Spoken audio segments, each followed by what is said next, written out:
जय श्री कृष्ण मित्रों। आप सभी का एक बार फिर से स्वागत है मित्रों। जैसा कि आप सभी जानते हैं कि स्त्रियों के संदर्भ में एक कहावत कही गई है कि त्रिया चरित्र जाने नहीं, कोई खसम मारकर सती हुई। प्रिय मित्रों, यह कहावत कोई ऐसे ही नहीं बनी है। इसके पीछे एक बहुत लंबी कहानी है। इस कहावत का मतलब है कि स्त्री का चरित्र एक अबूझ पहेली है।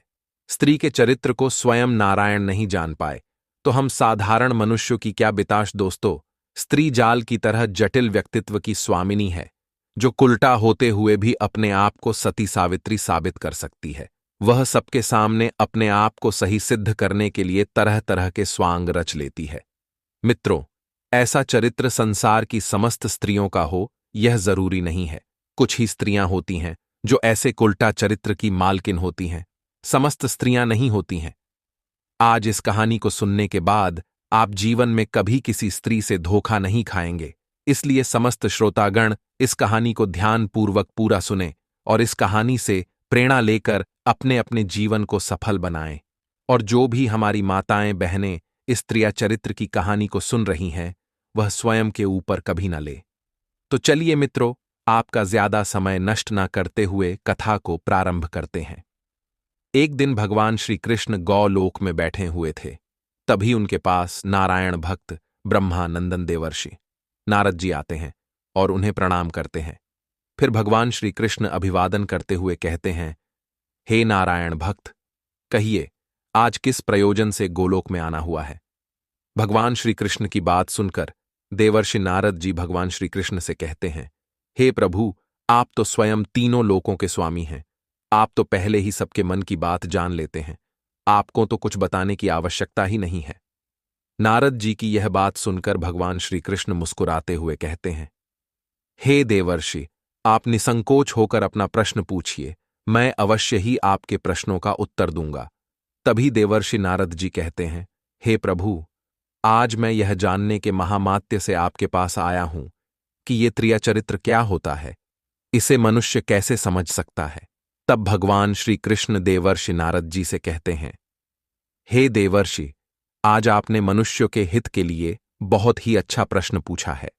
हे देवर्षि, मनुष्यों के लिए स्त्रियों के त्रिया चरित्र को समझना बहुत ही कठिन होता है, क्योंकि स्त्रियों का चरित्र उलझे हुए धागे की तरह बहुत ही जटिल होता है। स्त्रियां चाहें तो वह अपने पति को रंक से राजा बना सकती हैं और चाहें तो वे राजा से रंक बना दें। आगे भगवान श्री कृष्ण देवर्षि नारद जी से आगे कहते हैं, हे देवर्षि, आज मैं आपके इस प्रश्न का उत्तर एक बहुत ही सुंदर कथा के माध्यम से देना चाहता हूं। और इस कथा के माध्यम से आपको यह भी पता चल जाएगा कि स्त्री का त्रिया चरित्र क्या होता है। इसे आप ठीक से समझ जाएंगे। लेकिन आपको इस कथा को शुरू से लेकर अंत तक पूरा सुनना होगा, क्योंकि आधा अधूरा ज्ञान विष के समान घातक होता है। तब देवर्षि नारद भगवान श्री कृष्ण से कहते हैं, हे प्रभु, मैं आपको वचन देता हूं कि मैं इस कथा को प्रारंभ से लेकर अंत तक पूरा अवश्य सुनूंगा और इस कथा का समस्त लोकों में प्रचार प्रसार भी करूंगा। मित्रों, भगवान श्री कृष्ण कथा सुनाते हुए कहते हैं, हे देवर्षि, प्राचीन काल में अवंतीपुर नाम का एक राज्य था। उस राज्य में विलासराव नाम का राजा राज्य करता था। राजा का जैसा नाम था वैसे ही उसके काम थे। आगे भगवान श्री कृष्ण कहते हैं, हे देवर्षि, उस राज्य में पुरुषों के साथ साथ स्त्रियों का भी चारित्रिक पतन हो गया था। राजा विलासराव के पास धन दौलत की कोई कमी नहीं थी। उसके बाद भी वह दुखी रहता था, क्योंकि उसके कोई संतान नहीं थी। एक दिन वह अपने शयन कक्ष में गहन चिंता में बैठा हुआ था। तभी उसके पास एक सैनिक ने आकर खबर दी कि महाराज दरबार में एक बहुत ही तेजस्वी सन्यासी महात्मा पधारे हैं।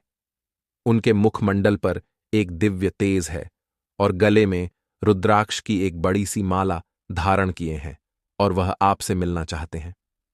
सैनिक की यह बात सुनकर राजा विलासराव दरबार में जा पहुंचे और उन साधु महात्मा को प्रणाम किया।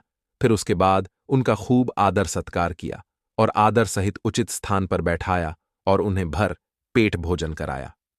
भोजन करने के बाद सन्यासी महात्मा अपने गंतव्य स्थान के लिए प्रस्थान करने के लिए तैयार हुए। उससे पहले उन्होंने कहा, हे राजन, मैं तुम्हारी सेवा भाव से अत्यंत प्रसन्न हुआ। मांगो राजन, तुम्हें क्या चाहिए। तब राजा विलासराव ने कहा, हे मुनिवर, ईश्वर की कृपा से सब कुछ मेरे पास पर्याप्त है। इसके बाद भी मुझे एक दुख है कि मेरे बाद इस राज्य को कौन संभालेगा। हे मुनिवर, यदि आप मुझे कुछ देना ही चाहते हैं तो मुझे संतान प्राप्ति का वरदान दे दीजिए। फिर सन्यासी महात्मा उस राजा को संतान प्राप्ति का वरदान देकर महल से चले गए। कुछ दिनों बाद रानी ने एक सुंदर से पुत्र को जन्म दिया, जिसका नाम नचिकेता रखा। कुछ समय पश्चात जब नचिकेता थोड़ा बड़ा हुआ तो राजा ने अपने पुत्र को गुरुकुल भेजकर उसकी शिक्षा दीक्षा कराई। जब उसकी शिक्षा दीक्षा पूर्ण हो गई तो राजा ने राजकुमार नचिकेता का विवाह करा दिया। जब राजकुमार का विवाह हुआ तो उस समय राजकुमार की उम्र बहुत कम थी। जैसे जैसे राजकुमार बड़ा हुआ वैसे ही वैसे उसके पिता राजा विलासराव ने राजकुमार की एक एक करके 7 शादियां करवा दिया। मित्रों, पहले के समय यह भी माना जाता था कि जिस राजा की ज्यादा रानियां होती हैं वह उतना ही अधिक शक्तिशाली होता है। अब वह राजकुमार कुल 7 अत्यंत ही सुंदर राजकुमारियों से विवाह कर चुका था और उसकी सभी रानियां देखने में बहुत ही सुंदर थीं। इसलिए वह सभी से बहुत प्रेम करता था। लेकिन वह राजकुमार अपनी सभी रानियों में से सबसे छोटी रानी से अत्यधिक प्रेम करता था और यह बात उसकी सभी रानियां भी अच्छी तरह से जानती थीं। उसके बाद भी वे सभी रानियां एक दूसरे से बहुत ही प्रेम भाव से व्यवहार करती थीं और वह राजकुमार, जो कि अब उस नगर का राजा बन गया था, वह अभी भी प्रतिदिन अपने गुरु से मिलने के लिए उनके आश्रम में जाया करता था और अपने गुरु से कोई न कोई शिक्षा ग्रहण करता रहता था। कहते हैं ना कि सच्चा ज्ञान कहीं से भी मिले, उसे ग्रहण करते रहना चाहिए। अब राजकुमार की 7 रानियां थीं। राजा विलासराव भी समय के साथ बूढ़ा हो चुका था। एक दिन राजा ने सोचा कि समय आ गया है, अब राजकुमार को राजा बना देते हैं। फिर एक दिन राजा ने शुभ मुहूर्त देखकर राजकुमार नचिकेता को अपना उत्तराधिकारी नियुक्त कर दिया। आगे भगवान श्री कृष्ण कहते हैं, हे देवर्षि, एक दिन राजकुमार नचिकेता रोज की तरह संध्या के समय राज्य का भ्रमण करने के लिए निकले। तभी उन्हें रास्ते में उन्हें एक धोबिन मिली। उस धोबिन ने राजकुमार नचिकेता से पूछा कि हे महाराज, आप प्रतिदिन संध्या के समय कहाँ जाते हैं? उस धोबिन की बात सुनकर राजकुमार ने कहा, हे धोबिन, मैं प्रतिदिन नगर का भ्रमण करने के लिए जाता हूं। फिर धोबिन ने कहा, महाराज, यह तो बड़ी अच्छी बात है। थोड़ी देर सोचने के बाद फिर उस धोबिन ने बहुत ही चालाकी से राजकुमार से पूछा, राजा साहब, यह त्रियाचरित्र क्या होता है? क्या आपने गुरुकुल में त्रियाचरित्र पढ़ी है? धोबिन की यह बात सुनकर राजकुमार कहता है कि नहीं, मैंने त्रियाचरित्र नहीं पढ़ी है। फिर वह धोबिन कहती है, महाराज, आज आप अपने गुरु से त्रियाचरित्र के बारे में जाकर पूछना। फिर राजकुमार नचिकेता ने कहा, हे धोबिन, यह त्रियाचरित्र क्या होता है? तो धोबिन ने कहा कि महाराज, आप यह बात अपने गुरु से जाकर पूछना। राजकुमार कहता है, ठीक है, मैं आज ही जाऊंगा और अपने गुरु से जाकर पूछूंगा कि आपने मुझे त्रियाचरित्र क्यों नहीं पढ़ाया। इतनी बात कहने के बाद राजकुमार नचिकेता वहां से अपने गुरु के आश्रम की ओर चल देता है। उस धोबिन की बात सुनकर राजकुमार गुस्से में अपने गुरु के पास जा पहुंचता है और अपने गुरु को प्रणाम करता है। फिर गुरुजी ने पूछा, हे शिष्य, क्या बात है? सब कुशल मंगल तो है? आज तुम बहुत क्रोधित दिखाई दे रहे हो, ऐसी क्या बात है? मुझे बताओ। राजकुमार ने गुस्से में जवाब दिया, हे गुरुदेव, आपने मुझे त्रियाचरित्र क्यों नहीं पढ़ाया? यह बात आपने मुझसे क्यों छिपाई? त्रियाचरित्र के बारे में मुझे बताया क्यों नहीं? फिर गुरुदेव कहते हैं कि हे शिष्य, तुम त्रियाचरित्र नहीं पढ़ पाओगे, क्योंकि त्रियाचरित्र पढ़ना खतरे से खाली नहीं होता, और जब तुम त्रियाचरित्र का ज्ञान अर्जित करोगे तो उसमें तुम्हारी जान भी जा सकती है। राजकुमार कहता है, हे गुरुदेव, इसकी चिंता आप ना करें, अपनी रक्षा हम स्वयं कर लेंगे, आप केवल मुझे त्रियाचरित्र का ज्ञान दीजिए। गुरुदेव कहते हैं, ठीक है शिष्य, मैं तुम्हें त्रियाचरित्र का ज्ञान देता हूं। अब तो राजकुमार गुरु से त्रियाचरित्र पढ़ने लगा। त्रियाचरित्र का ज्ञान लेते हुए राजकुमार नचिकेता को 1 वर्ष हो गए, और जब 1 वर्ष पूर्ण हो गए तो गुरुदेव ने कहा कि हे शिष्य, अब तुम घर जा सकते हो और आराम से अपने राज्य को चला सकते हो।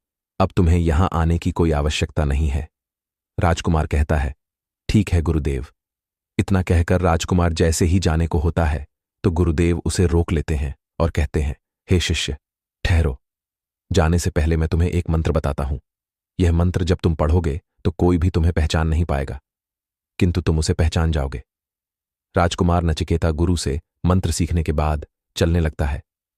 तभी गुरुदेव उसे दोबारा से रोकते हुए कहते हैं, हे शिष्य, जाओ और इस मंत्र का उपयोग आज ही करना मित्रों। फिर गुरुदेव ने कहा, शिष्य, आज जब तुम अपने महल में जाना तो रात के 12 बजे महल से निकल करके नगर के दक्षिण दिशा में जाना और नगर के बाहर खड़े हो जाना और यह मंत्र पढ़ लेना। राजकुमार कहता है, ठीक है गुरुदेव, मैं ऐसा ही करूंगा। वह मंत्र सीखने के बाद राजकुमार अपने महल में वापस आ जाता है। जब रात के 12 बज जाते हैं और राजकुमार नचिकेता की सभी रानियां सो जाती हैं, तो राजकुमार महल के गुप्त रास्ते से चुपचाप निकलकर नगर के दक्षिण दिशा की तरफ चल देता है और नगर से बाहर निकलकर गुरुदेव का दिया हुआ मंत्र पढ़ता है। मंत्र पढ़ते ही राजकुमार की वेशभूषा बदल जाती है और वह एक स्थान पर जाकर खड़ा हो जाता है। थोड़ी ही देर बाद राजकुमार देखता है कि जो धोबिन उस दिन रास्ते में मिली थी, वह एक थाल में भोजन लेकर आधी रात को कहीं जा रही है। राजकुमार नचिकेता को यह देखकर बहुत आश्चर्य हुआ कि आधी रात को यह धोबिन कहाँ जा रही है। मित्रों, फिर क्या हुआ? राजकुमार इस रहस्य को जानने के लिए उसके पीछे पीछे चल देता है और फिर वह देखता है कि नगर के बाहर एक बाबा ने अपनी कुटिया बना रखी थी और वह धोबिन उस कुटिया के अंदर भोजन की थाली लेकर चली गई। राजकुमार छुपकर यह सब दृश्य देख रहा था, किंतु धोबिन राजकुमार को नहीं देख पाई, क्योंकि राजकुमार नचिकेता ने गुरुदेव के द्वारा दिए गए मंत्र का जाप कर रखा था। आगे भगवान श्री कृष्ण कहते हैं, हे देवर्षि, राजकुमार को यह समझते देर नहीं लगी कि यहां क्या हो रहा है। वह बाबा को देखते ही समझ गया कि इस पाखंडी बाबा को अवश्य ही कोई काला जादू पता है। राजकुमार अपने स्थान पर छुपकर उन दोनों के बीच के वार्तालाप को देख रहा था और सोच रहा था कि आगे यह दोनों क्या करेंगे। फिर उस पाखंडी बाबा ने धोबिन से कहा, आज तुम्हें आने में इतनी देर कैसे हो गई? फिर वह दुष्ट औरत हाथ जोड़कर कहने लगी कि बाबा जी, मुझे माफ कर दीजिए। मुझे अब ऐसा प्रतीत हो रहा है कि मेरे पति को मुझ पर शक होने लगा है, इसलिए हमें उनको सुलाने में समय लग गया। इस कारण से हमें यहां आने में देर हो गई। जब यह बात उस पाखंडी बाबा ने सुनी कि इसका विवाह हो चुका है, तो वह गुस्से से आग बबूला हो उठा और वह गुस्से में क्रोधित होकर बोला, इसका मतलब है कि तुम अब हमारे पास रोज देर से आओगी। और फिर वह तेज आवाज में चिल्लाकर बोला, दुष्ट औरत, यहां से इसी समय चली जा। फिर धोबिन विनती करते हुए कहती है, नहीं बाबा, मैं आपके बिना जीवित नहीं रह सकती, मैं आपके बिना मर जाऊंगी।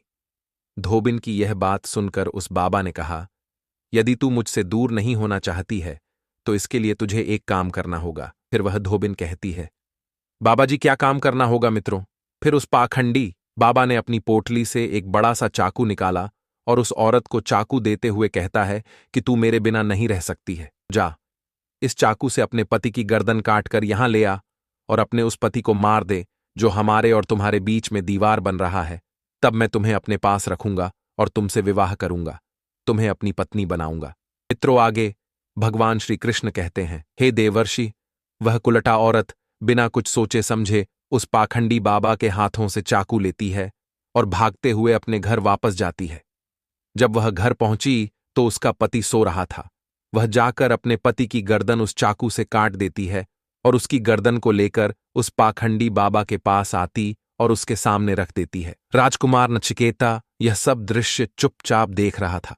उस औरत ने बाबा के सामने अपने पति का कटा हुआ सिर लाकर रख दिया। कटा हुआ सिर देखकर उस बाबा को गुस्सा आ गया और उसने धोबिन को जोर से लात मारा और कहा, चरित्रहीन औरत, मेरी कुटिया से तू अभी भाग जा, जब तू अपने पति की नहीं हो सकी, जिसके साथ तूने 7 फेरे लिए थे, 7 जन्मों तक साथ रहने की कसम खाई थी। जब तू उसकी नहीं हुई तो मेरी क्या होगी? अब तू यहां से जल्दी भाग। अगर तू दोबारा मेरे पास आई तो मैं तुझे जीवित नहीं छोड़ूंगा। उस पाखंडी बाबा की यह बात सुनकर वह धोबिन डर जाती है। अब तो मानो जैसे उसके पैरों तले से जमीन खिसक गई। फिर वह चुपचाप वहां से वापस अपने पति की कटी हुई गर्दन लेकर घर चली जाती है और उसकी कटी हुई गर्दन को उसके शरीर से जोड़कर रख देती है और उसी के पास बैठकर सुबह होने का इंतजार करने लगती है। अब इधर जैसे ही सवेरा होता है, वह कुल्लटा औरत जोर जोर से चीख चीख कर रोने लगती है और विलाप करते हुए कहती है, हे नगरवासियों, देखो, किसी ने मेरे पति की निर्मम हत्या कर दी है। अब यह बात धीरे धीरे सारे राज्य में फैल गई कि धोबिन के पति की हत्या किसी ने कर दी है। यह खबर राजा नचिकेता तक भी पहुंची, परंतु राजा को उस धोबी की हत्या कैसे हुई, यह बात पहले से ही पता थी, क्योंकि राजकुमार ने धोबी की पत्नी का सारा कारनामा रात में ही देख रखा था। नगरवासी धोबी की लाश को अंतिम संस्कार के लिए लेकर नगर के बाहर जाते हैं और साथ में धोबी की पत्नी अर्थी के पीछे पीछे भागती हुई जोर जोर से विलाप करते हुए चली जा रही थी।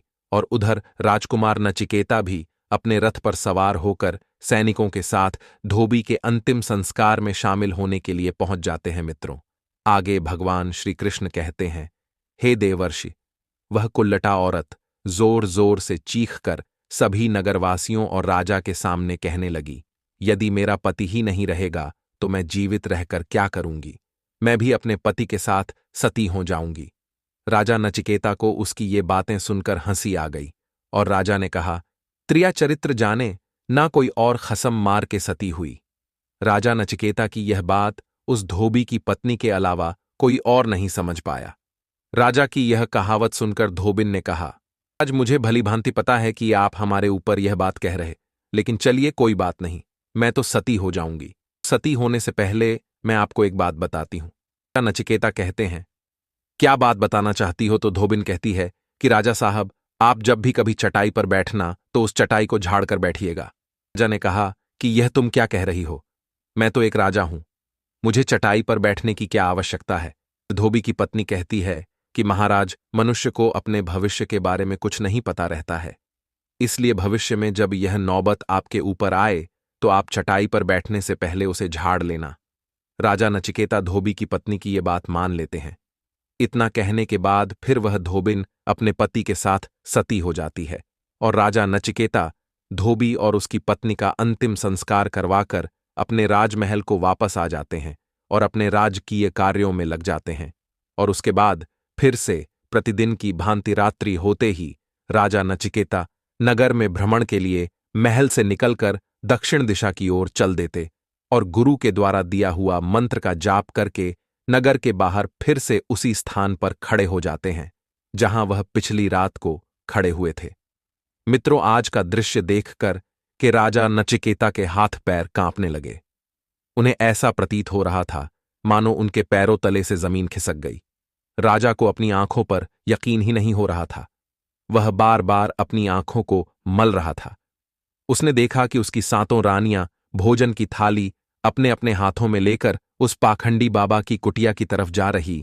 जैसे ही राजा नचिकेता ने अपनी रानियों को उस बाबा की कुटिया की तरफ जाते हुए देखा तो राजा ने सोचा, ये क्या चक्कर है। तभी उनमें से एक रानी ने राजा को देख लिया, किंतु वह राजा को पहचान नहीं पाती है, क्योंकि राजा ने गुरुदेव के द्वारा सिखाए गए मंत्र से अपना वेशभूषा बदल लिया था। मित्रों, आगे भगवान श्री कृष्ण कहते हैं, हे देवर्षि।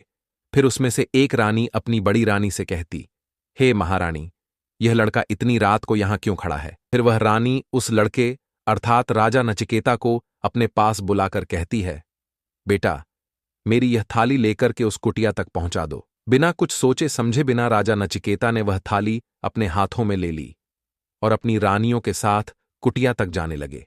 जब 7 रानियां राजा के साथ उस पाखंडी बाबा की कुटिया में पहुंच जाती हैं और उसे प्रणाम करती है, किंतु राजा कुछ भी नहीं बोल रहा था, क्योंकि राजा ये देखना चाहता था कि मुझ में और हमारे महल में ऐसी क्या कमी है जो हमारी 7 रानियां इस पाखंडी बाबा के पास आती हैं और मेरे पास ऐसा क्या नहीं है जो इस पाखंडी बाबा के पास है। राजा के मन में यही सब प्रश्न गूंज रहे थे। फिर वह पाखंडी बाबा राजा की ओर देखकर रानियों से कहता है, यह नवयुवक कौन है? तो रानियों ने जवाब देते हुए कहा, बाबा जी, यह नवयुवक बालक हमें रास्ते में मिला था। इसने भोजन की थाली लाने में हमारी मदद की है, इसलिए हम इसे अपने साथ ले आए। आगे रानी कहती हैं, बाबा जी, एक काम करते हैं, रात्रि ज्यादा हो गई है, इस बालक को आज रात यहीं रहने देते हैं, कल सुबह होते ही यह चला जाएगा। वह पाखंडी बाबा उनकी बातों को मान लेता है। फिर वह अपने चेले को जोर से आवाज लगाकर बुलाता है और उससे कहता है कि आज के लिए इस बालक की रुकने की व्यवस्था कर दो। बाबा का आदेश मिलते ही वह चेला राजा नचिकेता को लेकर दूसरी कुटिया में जाता है। उस कुटिया में एक चटाई बिछी हुई थी फिर वह चेला राजा नचिकेता से कहता है कि देख भाई, आज तुझे इस चटाई पर सोना पड़ेगा, यही तुम्हारा बिस्तर है। इतना कहकर वह चेला कुटिया से बाहर चला जाता है। अब राजा नचिकेता उस कुटिया में अकेला पड़ जाता है। फिर राजा अपने मन में सोचता है कि हे भगवान, अब मेरे ये दिन भी आ गए कि मुझे इस चटाई पर सोना पड़ेगा। वह कहता है, चलिए कोई बात नहीं, आज की रात हम इस चटाई पर ही गुजार लेंगे। राजा नचिकेता जैसे ही चटाई पर बैठने वाला था कि तभी उसे धोबिन की बात याद आ गई। वह सोचने लगा कि धोबिन ने सती होने से पहले मुझसे कहा था कि जब भी कभी चटाई पर बैठने की नौबत आए तो आप बैठने से पहले उस चटाई को एक बार झाड़ लेना, उसके बाद ही उस पर बैठना। राजा ने उसकी कही बात को मानते हुए चटाई को झाड़ा तो राजा ने देखा, ये क्या है? इस चटाई के नीचे तो एक बड़ा भयानक गड्ढा है। राजा ने जब उस गड्ढे को देखा तो राजा नचिकेता के होश उड़ गए। राजा ने हिम्मत करके उस गड्ढे के अंदर झांक के देखा तो राजा को उस गड्ढे के अंदर बहुत सारे मनुष्य दिखाई दिए, जिन्हें उस पाखंडी बाबा ने अंदर गड्ढे में कैद करके रखा था। उस गड्ढे में राजा का एक मंत्री भी था। राजा के उस मंत्री ने राजा को देखते ही पहचान लिया, क्योंकि राजा के हाथ में तलवार के घाव का निशान था। फिर वह गड्ढे के अंदर से बोला, महाराज, आप यहां कैसे आ गए? आपको यहां नहीं आना चाहिए था। फिर राजा उसे चुप कराते हुए बोले, मंत्री, धीरे बोलो, नहीं तो मेरा सब राज खुल जाएगा। फिर वह मंत्री कहता है, महाराज, आप यहां से तुरंत भाग जाइए, नहीं तो आपका भी यही हाल हो जाएगा जो हम सबका हुआ है। आप भी यहां फंस जाएंगे। आपको भी पकड़कर यह पाखंडी बाबा इसी गड्ढे में डाल देगा। यदि आप इस गड्ढे में आ गए तो यहां से बाहर निकलना बहुत मुश्किल हो जाएगा। इसलिए आप जितनी जल्दी हो सके यहां से भाग जाइए। प्रिय मित्रों, आगे भगवान श्री कृष्ण देवर्षि नारद जी से कहते हैं, हे देवर्षि। फिर वह राजा कुटिया के एक कोने में जाता है और उसी मंत्र को दोबारा से पढ़ता है और दोबारा से वह राजा अपने वास्तविक रूप में आ जाता है और कुटिया से निकलकर महल की ओर जाने लगता है। मित्रों, राजा को वहां से निकलते हुए उसकी रानियों ने और उस पाखंडी बाबा ने देख लिया। फिर सातों रानियां कहती हैं कि यह तो हमारे पति है। अपने पति को देखकर सभी रानियां डर जाती हैं और वे रानियां उस पाखंडी बाबा से कहती हैं, बाबा जी, अब तो हमारे सारे कारनामों की पोल पट्टी खुल जाएगी। हमारे पति अर्थात राजा नचिकेता ने हमें यहां देख लिया है, अब हमारा क्या होगा? फिर वह पाखंडी बाबा कहता है कि तुम यहां खड़ी खड़ी मेरा मुंह क्या देख रही हो? जल्दी जाओ और अपने पति को पकड़ कर लाओ। वह सातों रानियां अपने पति को पकड़ने के लिए राजमहल की ओर चल देती हैं और राजा के पीछे पीछे भागती है। लेकिन राजा नचिकेता इतना तेज भागा कि वह अपने महल जा पहुंचा। रानियां घबरा गई। रानियों के तो होश उड़ गए, उन्हें कुछ समझ नहीं आ रहा था। फिर वे सभी रानियां वापस उसी बाबा के पास आती हैं और बाबा से कहती है कि बाबा जी, हम उन्हें नहीं पकड़ सके। वह भागकर राजमहल में पहुंच गए थे। बाबा जी, अब तो हमारे पति हमें जीवित नहीं छोड़ेंगे, वे हमें मृत्युदंड दे देंगे। बाबा जी, कृपा करके आप हमें बचा लीजिए, इसका कोई उपाय कीजिए। फिर वह पाखंडी बाबा अपनी पोटली से एक जादू की पुड़िया निकालता है और उन रानियां को देते हुए कहता है, महल में जाओ और इसे अपने पति को खिला देना। जैसे ही तुम इस पुड़िया को अपने पति को खिलाओगी, तुम्हारा पति गधा बन जाएगा और तुम सातों मिलकर उसे मार देना। बस उसकी कहानी वहीं खत्म हो जाएगी और तुम सातों रानियां बच जाओगी। सातों रानियां बाबा के द्वारा बताए अनुसार कार्य करने को तैयार हो जाती। वह सातों रानियां उस पाखंडी बाबा की बात मान लेती हैं और जादुई पुड़ियां लेकर महल आ जाती है। वह सातों रानियां आपस में विचार करती हैं कि इस पुड़िया को राजा को खिलाया कैसे जाए। तभी उसमें से एक रानी बोलती है कि राजा जी सबसे ज्यादा प्रेम छोटी वाली रानी से करते हैं, वह इस काम को भली भांति कर सकती है। मित्रों, फिर सभी रानियों ने वह जादू की पुड़िया छोटी वाली रानी को सौंप दिया और छोटी रानी से कहती हैं कि यह तुम्हारा काम है, तुम किसी भी तरह राजा को यह पुड़िया खिला देना। वह जादुई पुड़िया छोटी वाली रानी ले लेती है। जब राजा ने उन सातों रानियों को राजमहल की ओर आते हुए देखा तो राजा नचिकेता ने क्रोध में कहा कि पहले तुम सब यहीं रुको और मुझे यह बताओ कि हमारे राजमहल में और हम में ऐसी क्या कमी है कि तुम आधी रात को उस पाखंडी बाबा की कुटिया में जाती हो? इसका क्या कारण है? सातों रानियां हाथ जोड़कर कहती हैं कि महाराज, हमें माफ कर दीजिए। हमें लगता है कि उस पाखंडी बाबा ने हम सभी के ऊपर काला जादू कर दिया है, इसलिए हमसे ऐसी गलती हो गई। अब से दोबारा ऐसी गलती हमसे कभी नहीं होगी। छोटी रानी की ऐसी बातें सुनकर राजा उनकी बातों को मान लेता है, क्योंकि वह राजा छोटी रानी से बेहद प्रेम करता था। वह राजा भी सोचने लगा कि शायद उस पाखंडी ने ही इन पर कोई काला जादू किया होगा। राजा अपनी सातों रानियों को माफ कर देता है और कहता है कि ठीक है, तुम सब अपने शयन कक्ष में चली जाओ, परंतु याद रहें, यदि ऐसी गलती दोबारा से किया तो तुम्हें मृत्युदंड की सजा मिलेगी। राजा की यह बात सुनकर सब रानियां अपने अपने शयन कक्ष में चली गईं। फिर जब रात्रि हुई तो राजा अपनी सबसे छोटी रानी के शयन कक्ष में जाता है। उधर छोटी वाली रानी राजा को झूठे प्रेम का दिखावा करते हुए उसे वह जादुई पुड़िया भोजन के साथ खिला देती है और राजा को सुला देती। जब वह राजा सो गया तो सभी रानियां राजा के पास आकर एकत्रित हो जाती है। फिर थोड़ी देर में उस जादुई पुड़िया का असर शुरू हो जाता है और राजा गधा बन गया। सभी रानियों ने उसे पकड़कर मारना चाहा, किंतु रानियों में इतना सामर्थ्य नहीं था कि वह राजा को पकड़ सके और उसे मार सके। मित्रों, फिर वह राजा अपनी पूरी शक्ति के साथ महल से भागकर सीधा अपने गुरु के पास पहुंच जाता है और गधा बना राजा अपने गुरु से कहने लगा कि गुरुदेव, मुझे माफ कर दीजिए, मुझे बचा लीजिए, अन्यथा मैं मारा जाऊंगा। मित्रों, फिर गुरुदेव कहते हैं कि हे पुत्र, मैंने तुमसे कहा था कि तुम त्रिया चरित्र का ज्ञान अर्जित मत करो, इसमें तुम्हारी जान भी जा सकती है, और सीखो। त्रिया चरित्र देख लिया ना, त्रिया चरित्र सीखने का परिणाम। फिर राजा नचिकेता अपने गुरु से विनती करते हुए कहता है, हे गुरुदेव, मुझे माफ कर दो और मुझे इस गड्ढे के शरीर से मुक्ति दिलाइए और मेरी जान बचा लीजिए, नहीं तो मैं मारा जाऊंगा। मेरी रानियों ने मुझे धोखे से उस पाखंडी बाबा के द्वारा दी गई जादुई पुड़िया को भोजन के साथ खिला दिया है, जिसकी वजह से मैं गधा बन चुका हूं। मित्रों, आगे त्रिया चरित्र की कहानी सुनाते हुए भगवान श्री कृष्ण कहते हैं, हे देवर्षि। फिर गुरुदेव ने राजा की ओर ध्यान से देखते हुए कहते हैं, हे शिष्य, मैं तुम्हें अब नहीं बचा सकता। गुरुदेव के मुख से यह बात सुनकर राजा नचिकेता बहुत डर गया और उसने कहा, हे गुरुदेव, ऐसा मत कहिए, मैं आपका शिष्य हूं, आपका कर्तव्य है मेरी जान बचाना। फिर गुरुदेव कहते हैं, ठीक है बेटा, मैं तुम्हें बचा तो नहीं सकता, किंतु मेरे पास एक उपाय है। राजा नचिकेता ने कहा, क्या उपाय है?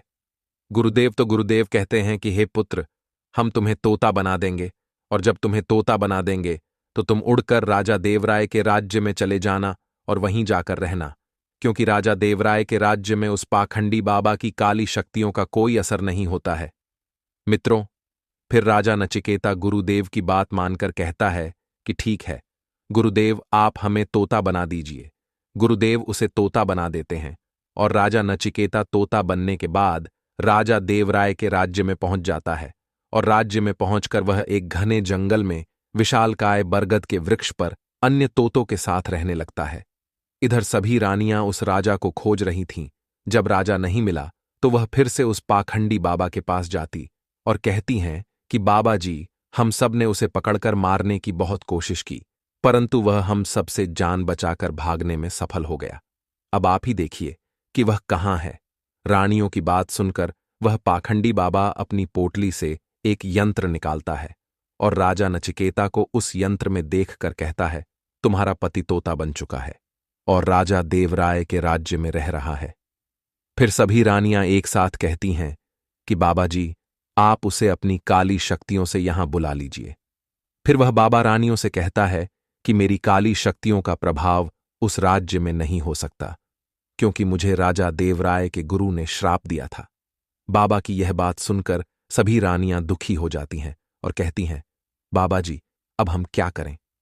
फिर वह पाखंडी बाबा कहता है कि अब तुम अपने राजमहल में जाओ और राज्य में यह घोषणा करवा दो कि जो भी मनुष्य प्रतिदिन तोता पकड़ करके लाएगा, हम उसे 10 स्वर्ण मुद्राएं देंगे।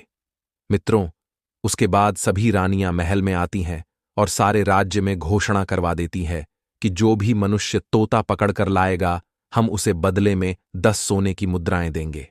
यह खबर सुनते ही सारे राज्य में जितने बहेलियां थे, सभी तोता पकड़ने के लिए राज्य की चारों दिशाओं में घूमने लगते हैं और जो भी तोता दिखता वे उसे पकड़कर रानी के पास ले आते और 10 स्वर्ण मुद्राएं लेकर चले जाते थे और वे सातों रानियां उन निर्दोष तोतों को मार दिया करती थीं। ऐसे ही धीरे धीरे समय निकलता रहा। इधर वह तोता बना राजा नचिकेता जहां गया था, वहां सारे तोतों से बहुत अच्छी अच्छी बातें करता था। उन्हें बहुत ज्ञान की बातें सुनाया करता था।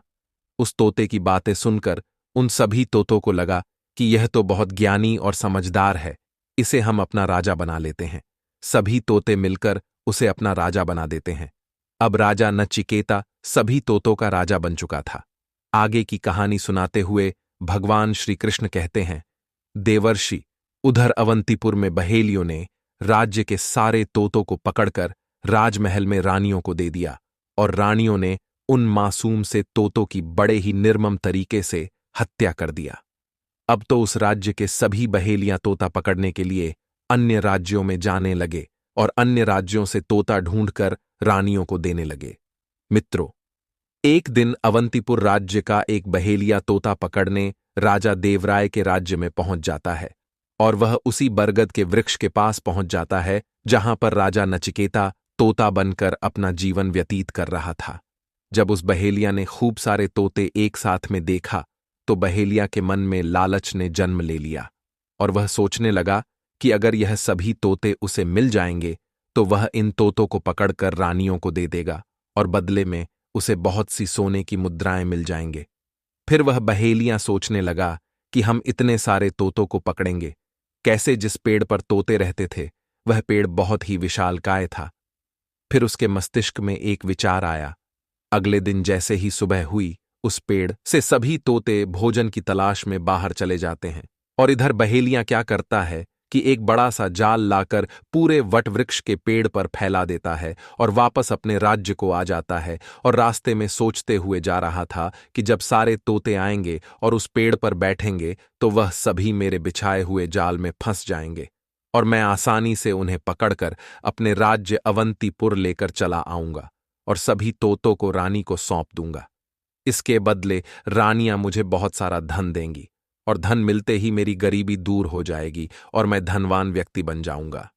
इधर जब शाम हुई तो सारे तोते वापस वृक्ष पर आ गए और फिर जैसे ही वे तोते पेड़ पर बैठे सभी एक साथ बहेलियां के बिछाए जाल में फंस गए। सभी तोते परेशान हो गए। उसमें राजा नचिकेता भी था जो तोता बना हुआ था, वह भी फंस गया। सारे तोतों ने अपने राजा तोता से मदद के लिए कहा क्योंकि सारे तोतों ने राजा नचिकेता को अपना राजा नियुक्त किया था। इसलिए सभी तोते एक साथ अपने राजा से कहते हैं, हे राजन, आप इस मुसीबत से हम सबको बाहर निकालिए, अन्यथा सुबह होते ही वह बहेलियां आएगा और हमें पकड़कर लेकर चला जाएगा और ले जाकर हम सबको बारी बारी से मार देगा। मित्रों, अपने साथी तोतों की बात सुनने के बाद राजा तोता कहता है कि साथियों, तुम बिल्कुल चिंता मत करो। जब सुबह बहेलियां आए तो तुम सभी ऐसा करना कि उस बहेलिया को लगे कि सारे तोते मर चुके हैं, और जब वह बहेलिया जाल से निकालकर सभी को बाहर कर दे तो सभी एक साथ उड़कर भाग जाएंगे। अपने राजा तोता की यह बात सभी को अच्छे से समझ में आ गई थी। इधर सुबह हुई, जैसे ही बहेलिया पेड़ के पास पहुंचा तो देखा सभी तोते ऐसे लटके हुए थे जैसे कि वे सभी मर चुके हों। जब बहेलिया ने तोतों को देखा तो सोचा कि अरे ये क्या हो गया, ये तो सभी मर गए। बहेलिया पेड़ पर चढ़ा और उनको जाल से छुड़ाकर एक एक करके नीचे फेंकने लगा। बहेलिया ने सभी तोतों को जाल से छुड़ाकर पेड़ से नीचे फेंक दिया। लेकिन जो राजा था, जो उस पाखंडी बाबा के काले जादू के कारण तोता बन गया था, वह अभी भी पेड़ पर जाल में ही फंसा था। फिर बहेलिया ने एक एक करके सभी तोतों को जाल से निकालकर पेड़ के नीचे फेंक दिया। जब अंत में एक तोता बचा तो उसने पेड़ के नीचे देखा तो वह चौंक गया और बोला, ये क्या हुआ? मैंने नीचे जितने भी तोते फेंके थे वह सभी उड़कर भाग गए। बहेलिया सोच में पड़ गया। फिर उसने देखा कि अब तो जाल में एक ही तोता बचा है जो कि मरा हुआ लटका है, और जितने तोतों को मैंने जाल से छुड़ाकर नीचे फेंका था वे सभी उड़कर भाग गए। बहेलिया को समझते देर न लगी। उसने कहा, इसका मतलब सारे तोतों ने मिलकर मेरे साथ धोखा किया है। अब वह राजा नचिकेता, जो कि तोता बना हुआ था, सिर्फ वही जाल में फंसकर लटका हुआ था। वह बहेलियां कहता है कि यह सब तुम्हारी ही चाल है। चलो, अब मैं तुम्हें लेकर जाऊंगा और रानी को सौंप दूंगा, और इसके बदले वह मुझे 10 स्वर्ण मुद्राएं देंगी। फिर वह बहेलिया उस तोता को लेकर रानी के पास जाने लगता है। मित्रों, आगे भगवान श्री कृष्ण कहते हैं, हे देवर्षि। रास्ते में वह तोता उस बहेलिया से कहता है कि हे बहेलिये, तुम मुझे कहाँ ले जा रहे हो? तुम मेरे साथ क्या करने वाले हो? फिर वह बहेलिया कहता है कि मैं तुम्हें अपने राज्य अवंतीपुर लेकर जा रहा हूं और तुम्हें रानी को सौंप दूंगा, जिसके बदले वो मुझे 10 स्वर्ण मुद्राएं देंगी। फिर वह तोता बना राजा बहेलिया से कहता है, हे बहेलिया, मैं तुम्हें 2000 स्वर्ण मुद्राएं दिलाऊंगा। तोते की बात सुनकर बहेलिये ने कहा, तुम मुझे 2000 स्वर्ण मुद्राएं कैसे दिलाओगे? फिर वह तोता बना हुआ राजा बहेलिया से कहता है कि हे बहेलिये, राजा देवराय के राज्य में प्रतिवर्ष एक बहुत बड़ा मेला लगता है। तुम मुझे उस मेले में बेच देना, इसके बदले तुम्हें अच्छी कीमत मिलेगी। अब बहेलिया उस तोता की बात मान लेता है और रानी को तोता बेचने की जगह वह राजा देवराय के राज्य में लगे मेले में तोता बेचने के लिए पहुंच जाता है। मित्रों, राजा देवराय बहुत ही दयावान व्यक्ति थे।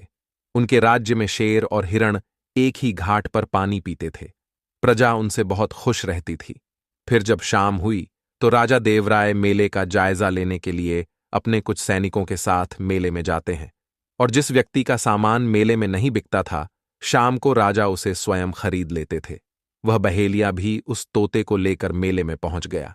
जब भी कोई व्यक्ति उस तोते को खरीदने उसके पास आता और वह व्यक्ति बहेलिये से पूछता कि यह तोता कितने का है, तो बहेलिया कहता, इसकी कीमत 2000 स्वर्ण मुद्रा है। इतना दाम बता देने से कोई भी व्यक्ति उसे खरीद नहीं पाता। ऐसे ही करते करते शाम हो गई और अन्य सभी दुकानें मेले से जाने लगीं। अंत में राजा ने अपने सैनिकों को आदेश दिया कि जाओ, देख कर आओ कि मेले में किसी का सामान बिकने के लिए तो नहीं रह गया। जब राजा के सैनिक मेले में दुकानों को देखने के लिए आए तो उन्होंने देखा कि एक बहेलिया तोता लेकर बैठा हुआ है। सैनिक बहेलिया से कहते हैं कि ए बहेलिया, तुम्हारा यह तोता क्यों नहीं बिका? तुम इसे कितने में बेच रहे हो? तो वह बहेलिया सैनिक के प्रश्न का उत्तर देते हुए कहता है कि हे सैनिक, इस तोते की कीमत 2000 स्वर्ण मुद्रा है। जो भी व्यक्ति मुझे 2000 स्वर्ण मुद्राएं देगा वही इस तोते को खरीद पाएगा। बहेलिया की बात सुनकर सैनिक सोच में पड़ जाते हैं कि एक साधारण से तोते की कीमत 2000 स्वर्ण मुद्राएं। सिपाही तुरंत आकर राजा को सारी बात बताते हैं और कहते हैं कि महाराज, एक बहेलिया मेले में एक तोता लेकर बैठा हुआ है, परंतु महाराज, वह बहेलिया तोते की कीमत बहुत ज्यादा बता रहा है। राजा देवराय ने सैनिक से पूछा कि वह बहेलिया तोते की क्या कीमत बता रहा है। फिर सैनिकों ने कहा, महाराज, बहेलिया उसकी कीमत 2000 स्वर्ण मुद्रा बता रहा है। राजा देवराय मन ही मन सोचने लगते हैं कि ऐसी क्या बात है। उस तोते में राजा ने सैनिकों से कहा, चलिए हम स्वयं चलकर वह तोता खरीदेंगे। अगर हम उस बहेलिये का तोता नहीं खरीदेंगे तो हमारी सारे राज्य में बदनामी होगी कि राजा के मेले में एक तोता नहीं बिका।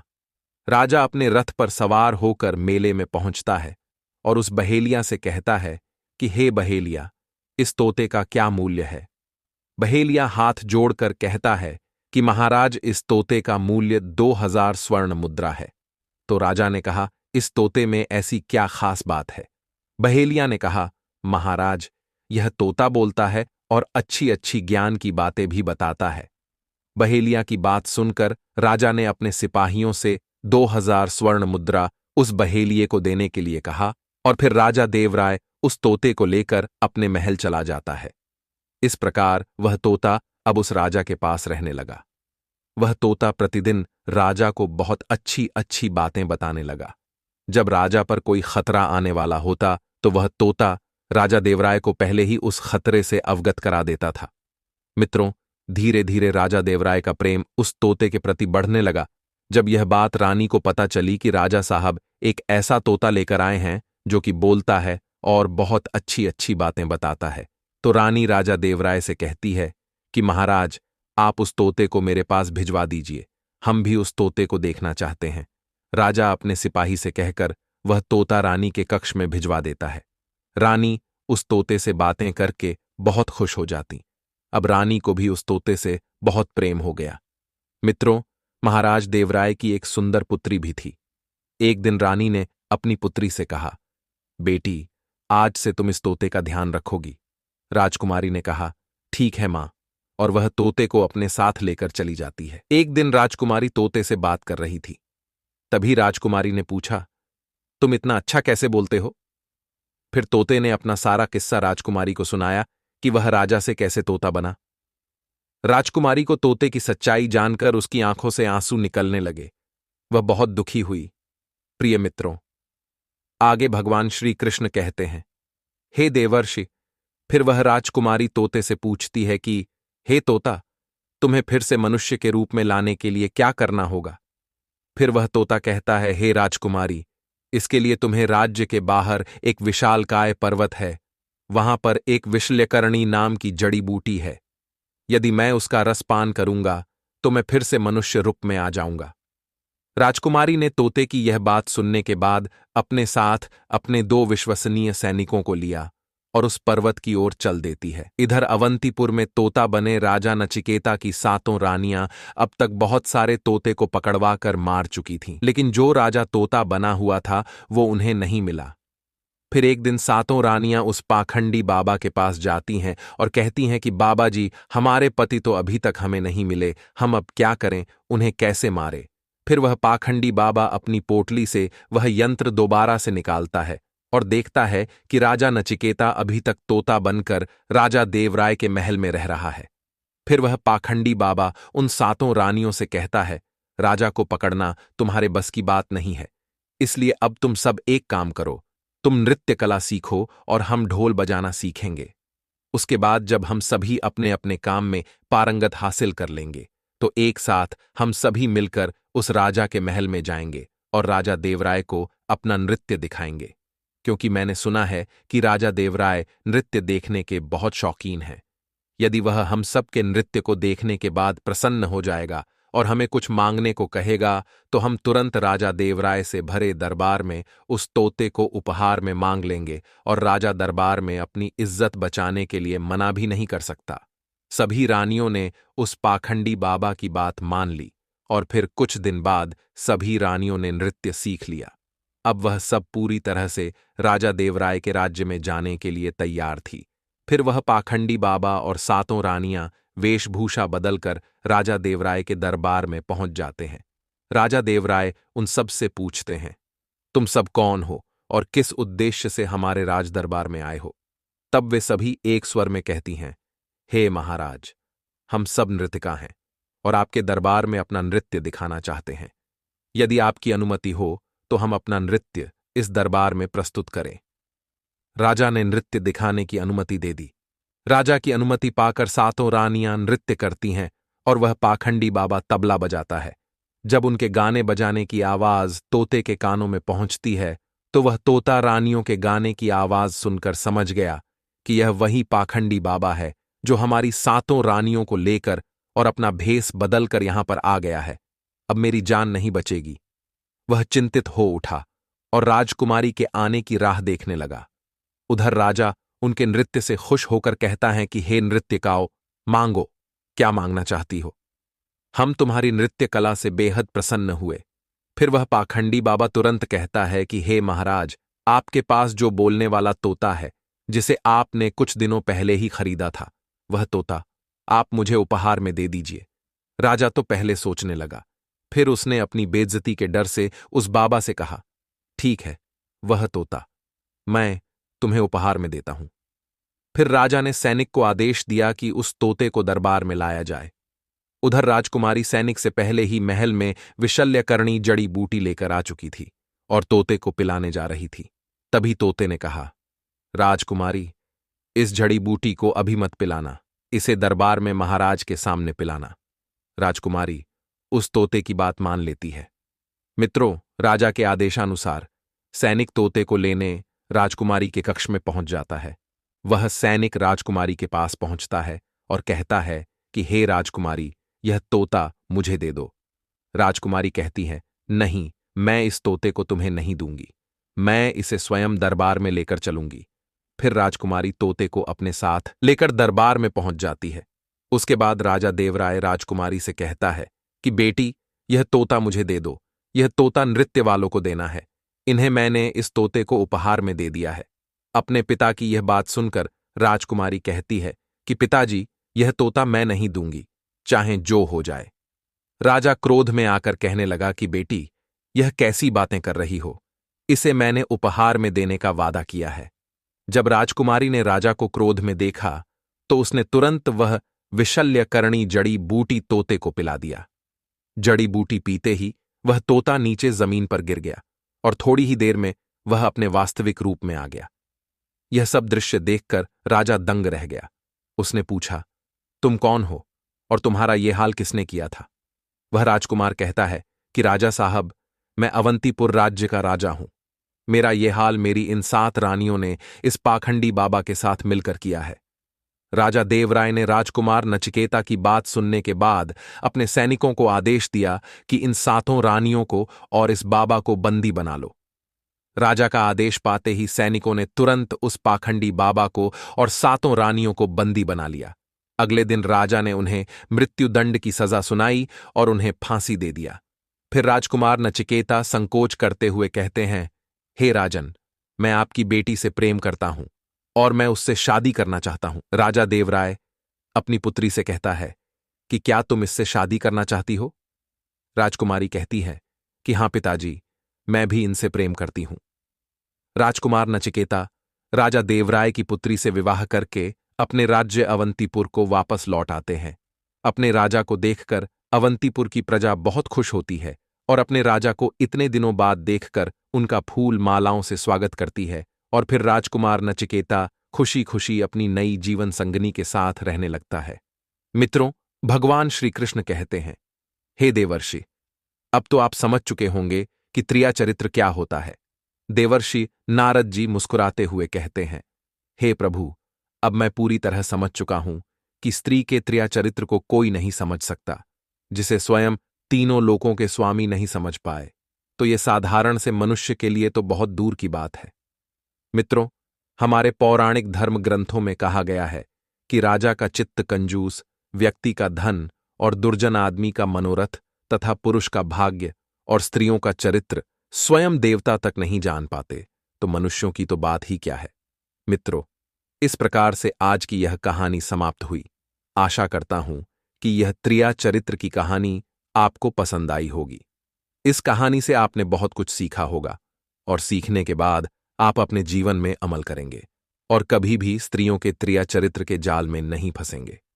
मित्रों, एक बार सच्ची श्रद्धा से कमेंट बॉक्स में जय श्री कृष्णा, जय माता लक्ष्मी की अवश्य लिखें।